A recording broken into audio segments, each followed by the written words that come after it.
ఒకవేళ అపార్థం చేసుకున్న వాళ్ళు ఉంటే దిద్దుకోండి. అపార్థానికి గురయ్యి బాధపడుతుంటే వేదన చెందకండి. నిన్ను అపార్థం చేసుకున్న వాళ్ళందరూ సిగ్గుపడి నీ దగ్గరకు వచ్చి సారీ చెప్పే రోజు వచ్చింది. నిన్ను పొరపాటున తేడాగా ఆలోచించుకున్నావమ్మా, అయ్యా నిన్ను ఇట్లా అనుకున్నాను, ఏమనుకోవద్దు, సారీ, నేను ఆ రోజు మిస్అండర్స్టాండింగ్ చేసుకున్నానని వాళ్ళ నోటితో వాళ్ళే నీకు చెప్పే రోజు వచ్చింది. దేవుడు తెస్తాడు. ప్రజెంట్ నిన్ను అర్థం చేసుకోలేదు, తేడా అనుకుంటున్నారు, యోసేపును అనుకున్నట్టు, దానియేలును అనుకున్నట్టు. తర్వాత అర్థమైందాడు సిగ్గుపడతాడు. సిగ్గుపడి వాళ్ళే నీ దగ్గరికి వచ్చి క్షమాపణ అడుగుతారు. కాబట్టి ఇప్పుడు నిన్ను అర్థం చేసుకోకుండా అపార్థం చేసుకుని ద్వేషిస్తున్నారని, నిన్ను తిరస్కరిస్తున్నారని, తృణీకరిస్తున్నారని బాధపడద్దు. వాళ్ళు పశ్చాత్తాపడతారు. ఆ గతి దేవుడు వాళ్ళకి తెస్తాడు. నీ దగ్గరే వాళ్ళకి అవసరం పుట్టేటట్టు చేస్తాడు. అవసరం నువ్వే తీర్చే స్థితి నీకు ఇస్తాడు. ఇంకా వాళ్ళకి ఇంకేం కనపడదు, నువ్వే దిక్కు అవుతావు. అట్లా చేస్తాడు నా దేవుడు. దేవునికి స్తోత్రం కలుగును కాక. ఇంక వాళ్ళకి ఎక్కడ ఆస్కారం దొరకలా, యోసేపు దగ్గరికే పోవాల్సి వచ్చింది. వాళ్ళు ఏమన్నాడు యోసేపు? నా కీడికాయ మీరు దీన్ని ఉద్దేశించారు, మనందరి మేలు కోసం దేవుడు దీన్ని సంకల్పించాడు. బాధపడకండి రానయ్య, తెలిసి చేశారంటలే, నేను మిమ్మును మీ పిల్లలను పోషిస్తాను. మీ ప్రాణాలు తీయటం కాదు, మీకు అన్నం పెడతాను రా. అసలు మీరు ఎందుకు ఏడుస్తారు? కాదురా తమ్ముడు, నువ్వు మాకు శత్రువు అనుకున్నావురా, నువ్వు మాకు శత్రువు అనుకున్నావురా, నిన్న అపార్థం చేసుకున్నావురా, సిగ్గుగా ఉందిరా, నీకు వెళ్ళి చూడబుద్ధి కావట్లేదు, చూడలేకపోతున్నానయ్యా అన్న అట్లా అనొద్దన్నా, రూబేనన్నా, షిమియోనన్నా, అన్నా మీరు నా అన్నలన్నా, అట్లా అనకండి అన్నా, ఏముందన్నా, లేదయ్యా పెద్ద ద్రోహం చేశావురా. మన తండ్రి అయినటువంటి యాకోబు దేవుడు నీకు తోడై ఉండకపోతే నీ రక్తాపరాధం కట్టుకునే వాళ్ళం అయ్యా. యాకోబు దేవుడు, మన పితరుల దేవుడు యోసేపు నీకు తోడై నిన్ను కాపాడకపోతే మా తమ్ముడా, ఇంత బంగారం లాంటి తమ్ముడిని, ఇంత మంచి తమ్ముడిని చంపుకునే వాళ్ళం కదయ్యా. అయ్యో మేమెంత పాపులం అన్నిటి కొట్టుకుని. వాళ్ళు ఏడుస్తున్నారు, మొహం చూడలేకపోయారు. ప్రతి ఒక్కరిని బతిమలు ఆడుకున్నాడు. అన్న అటు అనుకోవద్దు అన్న యోధా అన్న నాకెళ్ళి చూడు, ఏముందన్నా వదిలే అన్న, పోనీ అన్న, ఏముందిలే అన్న, యోధా అన్నా, దానన్న, నఫ్తాలన్నా, ఆషేర్ అన్న చూడండి, నాకెళ్ళి చూడండి అన్న, నా కీడు కై మీరు దీన్ని యోచించితిరి కానీ దేవుడు మన మేలుకు ఉద్దేశించాడన్నా. వాళ్ళ గుండె గాయమైపోయింది. ఇంత మంచోడినా మేము యాతన పెట్టాం, అయ్యో. ఆనాడేమో అన్నా నన్ను అమ్మకండి అని ఏడ్చాడు, ఈరోజేమన్నా మర్చిపోండి అని ఏడుస్తున్నాడు, కౌగిలించుకున్నాడు. వాళ్ళందరికీ ఆహారం పెట్టాడు. చెప్పనా, యోసేపు ఉన్నంత వరకు వాళ్ళందరికీ ఐగుప్తులో గోషెను ప్రాంతాన్ని కేటాయించి అద్భుతంగా చూసుకున్నాడు. నిన్న అపార్థం చేసుకున్న వాళ్ళందరూ నీ యొద్దకు వచ్చేటట్టు దేవుడు చేస్తాడు. వాళ్ళు నీకు సాగిల పడేటట్టు నా దేవుడు చేస్తాడు. నమ్మదగిన దేవుడు నా దేవుడు రోషగాడు, నా దేవుడు రోషగాడు. నీ ఛాలెంజ్లు ఆయన తీసుకుంటాడు. నువ్వు వదిలేస్తావా పోనీ అని, కానీ ఆయన వదలడు, పట్టుకుంటాడు. మోషే అన్న అక్క సొంత వాళ్ళు, రక్త సంబంధికులు అపార్థం చేసుకున్నారు మోషేని. చివరికి మోషేనే వాళ్ళ కోసం వేడుకోవాల్సి వచ్చింది దేవుణ్ణి. తండ్రి పోనీ, అయ్యా దేవా కోపడితే ఎట్లా, అయ్యా కోపడొద్దు. అప్పటికే వచ్చేసింది మిరియాంకు కుష్టు. దేవుని కోపం అక్కడ రగిలింది, ఇక్కడ కుష్టు వచ్చేసి అహరోన్ మీదకి రాబోయింది, అడ్డుపట్టాడు. అయ్యా పోనీ, అయ్యా నిన్నంటారా మోసే వాళ్ళు, నిన్నంటారా? భయం లేదా వాళ్ళకి? ప్రవక్తల వీళ్ళు అయితే కావచ్చు, నేను కొంచెం వాడుకుంటే నీ మీద అతిశయపడతారా? నీతో ఈక్వల్ అవుతారా మోషే ఎప్పటికైనా వీళ్ళు? నీతో ఈక్వల్ అవుతారా ఎప్పటికైనా వీళ్ళు? నువ్వు ఒప్పుకుంటావేమో మోషే, నువ్వు పోనీలే అనుకుంటావు, నేను ఒప్పుకోను. వాళ్ళు నిన్ను కాదు తృణీకరించింది, నిన్ను నియమించిన నన్ను. ఇది నాకు చాలా సీరియస్, నువ్వు అడ్డు తప్పుకో అన్నాడు. అయ్యా అక్కయ్య అన్నయ్య, సరే నువ్వు చెప్తున్నావు కనుక వదిలేస్తున్నాను. అహరోను వదిలేస్తాను, మిరియాను వదలను. 7 ఏళ్ళు ఆ కుష్టు అనుభవించాల్సిందే. 7 రోజులు 7 దినములు. తండ్రి తన కుమార్తెను రోసి వేస్తే వాళ్ళు కొద్ది రోజులైనా ఆ వేదన అనుభవిస్తారు కదా, అట్లా అనుభవించాలి. లైఫ్లో మిరియాం మర్చిపోకూడదు, మళ్ళీ నీ జోలికి రాకూడదు వీళ్ళు, నీకు విధేయత చూపాలి. మొట్టితే ఇంకంతే అయిపోయింది. అట్లా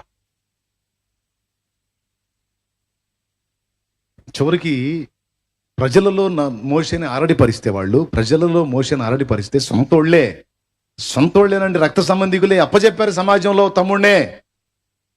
ఒక చోటేమో తమ్ముడిని అమ్ముకున్నారు బానిసగా, సొంతోళ్లే. ఒక చోటేమో ఇశ్రాయేలు ముందే తిరుగుబాటు మనుషులు, వాళ్ళ ముందు వీళ్ళు మాట్లాడుతున్నారు ఏమని, ఆయనైనా ప్రవక్త, ఆయనైనా దేవుని మనిషి, ఆయనైనా గొప్పోడు, మేము పనికిరాని వాళ్ళమా, దేవుడు మా చేత పలికించలేదా, ఆయన ఆమెను ఎట్ట చేసుకుంటాడు, అసలు దైవజనుడైన వాడు కుషు దేశపు స్త్రీని ఎట్ట చేసుకుంటాడు, అది ఎట్లా కరెక్టు అని లేచారు దైవజనుని మీద. గుంటదవ్వాలని చూశారు, ప్రజలందరినీ మోషే మీద తిరుగుబాటుగా లేపాలని చూశారు. సొంతోళ్ళు చూడు వాళ్ళని ఎట్ట శోధించిందో సైతాను.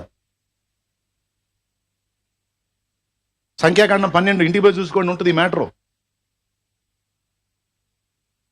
పాపం మోషే ఏం చేస్తాడండి, ఎవరు ఏం పలికినా పోయి సాష్టాంగ పడతాడు, సాగిల పడతాడు, తగ్గించుకుంటాడు. మోషేకి తెలిసింది అదే, నన్ను అలా అనుకోవద్దు, నన్ను ఇలా అనుకోవద్దు అని ముందు సాష్టాంగ పడతాడు పిచ్చి మహారాజు మోషే. దేవుని ముందు సాష్టాంగ పడ్డాడు, ఆ తర్వాత ఆ గుంపు ముందు సాష్టాంగ పడ్డాడు. ఎవరిని లెక్క చేయని మనిషి. ఇన్నిసార్లు సాష్టాంగ పడి పాపం నేల మట్టుకు తగ్గించుకున్న మోషే మీద ఈర్ష్య పెట్టుకుని అపార్థం చేసుకుంటానే ఉన్నారు. స్వామి చెప్పినట్టు కడుపు చించి ముందు పెట్టినా ఇంకా అనుమానిస్తావేరా అన్నట్టు. కొంతమంది మనుషులు అంతేనండి, కొంతమంది మైండ్లు అంతే. నువ్వు కడుపు చించి ముందు పెట్టినా నమ్మండి నిన్ను. మరి దేవుని కడుపులో మండదా? మంది. దేవుడు బ్యాలెన్స్ చేశాడు కాబట్టి వాళ్ళు తిరుగుబాటు చేయాలి మోషే మీద. ఒకవేళ దేవుడు బ్యాలెన్స్ చేయకపోతే వాళ్ళందరూ కలిసి మోషే మీదకి వచ్చేవాళ్ళు. అంటే సొంత అక్క అన్న ఇతరులని తమ్ముడి మీదకి కూర్చోగలిపారు. ఈరోజు మీలో కొంతమంది ఈ బాధలు పడుతుండొచ్చు, సొంత వాళ్ళ చేత బయట వాళ్ళ చేత. సొంత వాళ్ళే మీ గురించి నలుగురికి చండాలంగా ప్రచారం చేస్తా, వాళ్ళ బతికట్ట అయిపోయింది, వాళ్ళ బతికిట్ట అయిపోయింది, వాళ్ళు తేడా, వాళ్ళ కర్మ ఇట్టగాలింది అట్టగాలింది, వాళ్ళ బతుకులు ఎలాగో నీ గురించి నీ వాళ్లే ప్రచారం చేస్తుండొచ్చు, నలుగురికి పట్టిస్తుండొచ్చు, నలుగురిలో వాళ్లే నిన్ను నవ్వులు పాలు చేస్తుండొచ్చు. చూసి నువ్వు తట్టుకుంటావే, ఓర్చుకుంటావే, సహిస్తావు, కానీ నీ పక్షాన నా దేవుడు మాత్రం వదిలిపెట్టాడు వాళ్ళని. నీ పక్షాన నిలబడ్డ నా దేవుడు మాత్రం వాళ్ళు వదిలిపెట్టడు. ఎవడికి మూడేది వాడికి మూడిద్ది. నిన్ను కెలిగినోడల్లా వాడి కర్మ అనుభవిస్తానే ఉంటాడు ఒక పక్కన, నిన్ను కదిలిచ్చినోడల్లా వాడి కర్మ మోస్తానే ఉంటాడు ఒక పక్కన. నిన్ను అపార్థం చేసుకొని ద్వేషించిన వాళ్ళంతా వాళ్ళకి సావు మూడిదే మోస్తానే ఉంటారు ఒక పక్కన. అయినా సిగ్గురాదు వాళ్ళకి. వచ్చేటట్టు దేవుడే చేస్తాడు. కన్న తల్లి నన్ను తేడాగా అనుకున్నందుకు ఆమెను కూడా వదిలిపెట్టలే దేవుడు నా విషయంలో. ఒక్కరోజు నోరు జారింది. నేనే పెద్ద మోషే లాంటి ఏలియా లాంటి అని చెప్పట్లా. ఆయన ఏర్పరచుకున్న వాళ్ళలో నేను ఒకడిని. అది ఆయనే చెప్పాడు, ఉపేక్షింపక నేను ఏర్పరచుకున్నానని. ఇక తల్లి లేదు, తండ్రి లేదు, అన్న లేదు, అక్క లేదు, ఎవరైనా సరే దాని ఫలితాన్ని వాళ్ళు అనుభవించాల్సిందే. ఊరుకోడు. ఎందుకంటే గౌరవించాలి దేవుడు ఏర్పరిచిన వాళ్ళని. వీళ్ళే గౌరవించకపోతే సమాజం ఎట్లా గౌరవించింది, సంఘం ఎట్లా గౌరవించింది. అందుకని అందరికీ భయం కలగాలని పనిష్మెంట్ ఇస్తాడు దేవుడు, కొడతాడు. మమ్మల్ని కూడా వదిలిపెట్టలా. ఒక్కరోజు అక్కడ శాంతినగర్లో ఆ 2007-8 ఆ ప్రాంతంలో 7లో ఏదో వాదన ఇట్లా ఏదో దేవుని విషయాల దగ్గర వచ్చి ఒక మాట జారింది. ఏందిరా మేము నీకు భయపడాలా అంది. కొంచెం గర్వంగా అంది. ఏందిరా మేము నీకు భయపడాలా అంది. నేను అన్నాను, నాకు కాదమ్మా దేవునికి భయపడు అన్నాను. నాకు కాదు దేవునికి భయపడు అన్నాను. ఇక అంతే. మరుసటి రోజు నుంచి ఇక కన్ను పట్టుకొని కూర్చుంది. ఇక తిరుగుతూ ఉంది. ఇక అక్కడి నుంచి రోజు ఒక ఆసుపత్రికి తిరుగుతుంది. ఒకడేమో నీరు కాసులు వచ్చి నీ కంట్లో అంటాడు, ఒకడేమో ఈ కన్ను పోయిద్ది అంటాడు, ఒకడే 2 కళ్ళు పోతాయి అంటాడు. ఇక నీరు గారటం మొదలుపెట్టింది. తగ్గట్లా. నెల రోజులు తిప్పలు పడింది. తిరిగి. ఎందుకంటే దేవుడిని ఎరగనోడైతే వాడికి ఎగ్జామ్షన్ ఉంది, కానీ దేవుడిని ఎరిగా అనకూడదు కదా. అట్లా అపార్థం చేసుకోవద్దు కదా. చివరికి ఏకాంత ప్రార్థన పాకాలో చేసుకుంటా ఉంటే వచ్చింది, ఆమెతో మాట్లాడాడు దేవుడు. చటుక్కుని నిద్ర లేచి, అయ్యా నన్ను క్షమించండి. ఎందుకుమా అన్న, ఎందుకుమా, ఏంది సడన్గా నిద్రలేసి ఈ మాట అడుగుతున్నావు అంటే, నా తప్పు నాకు బయలుపరిచాడయ్యా దేవుడు అంది. ఏం తప్పు చేశావన్న? పలానా రోజున నిన్ను ఈ విషయం దగ్గర, ఏందిరా నీ మాట మేము వినాలా అని నిన్ను అరే అన్నాను, తిరస్కరించాను, కొంచెం తప్పుగా మాట్లాడాను కదయ్యా. నువ్వు నాకు జన్మనిచ్చిన తల్లివి, నువ్వు అరే అన్నా ఒరే అన్నా కదవా అన్న తప్పులేదమ్మా, ఎందుకు అట్లా ఫీల్ అయ్యావు అన్నా. నువ్వు ఒప్పుకుంటావయ్యా, ఆయన ఒప్పుకోలేదు అంది. ఆయన ఒప్పుకోలేదు. స్తోత్రం. నాకు జన్మనిచ్చిన అమ్మైనా సరే నోరు జారడానికి వీల్లేదు, ఒప్పుకోలా. అంత సీరియస్గా తీసుకున్నాడు నన్ను.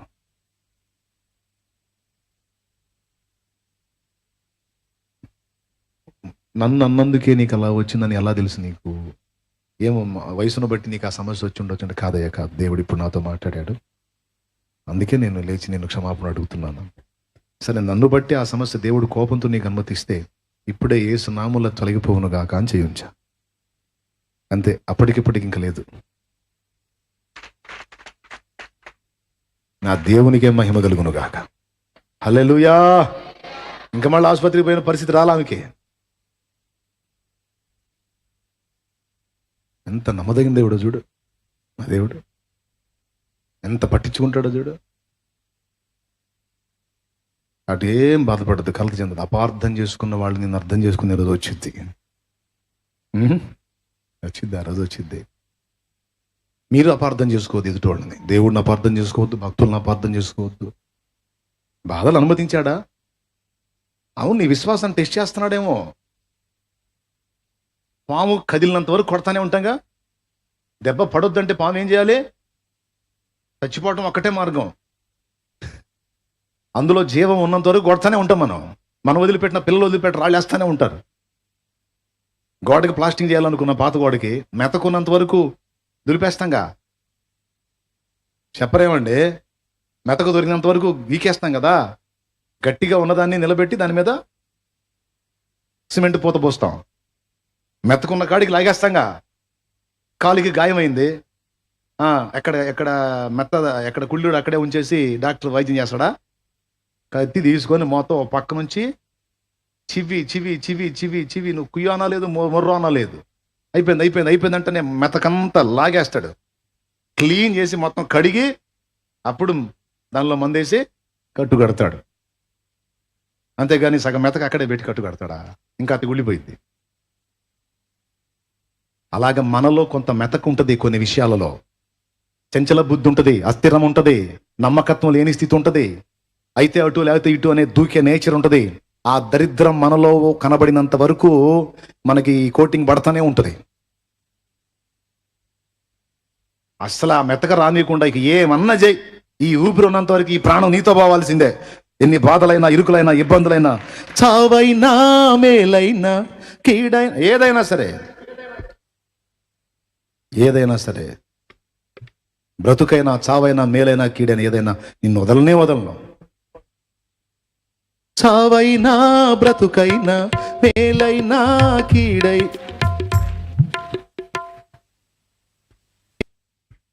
అనే పట్టుబట్టాలి దేవుడి దగ్గర. ఆ తీర్మానం చేసి గట్టి కూర్చును, అడ్రస్ కూడా దొరకను ఎదుర్కొన్న ఒత్తిళ్ళు. ఆ మెతక నీలో ఉన్నంత వరకు, ఆ మాట నీ నోట వచ్చినంత వరకు నీ కర్మ అలా కొనసాగుతూనే ఉంటుంది. చంచల మనస్సు, అస్థిరమైన మైండ్, 2 నాలుకల ధోరణి, 2 మాటలు, 2 పడవల మీద కాళ్ళు అనే చెత్త ఉండకూడదు మన దగ్గర. కొన్ని మనకు తెలిసి బయటికి కనపడతాయి, కొన్ని తెలియకుండా మనలో ఉంటాయి. మొత్తాన్ని ఏరి బయట బారేసి శుభ్రపరిచి అప్పుడు ఆశీర్వదిస్తాడు. కూడా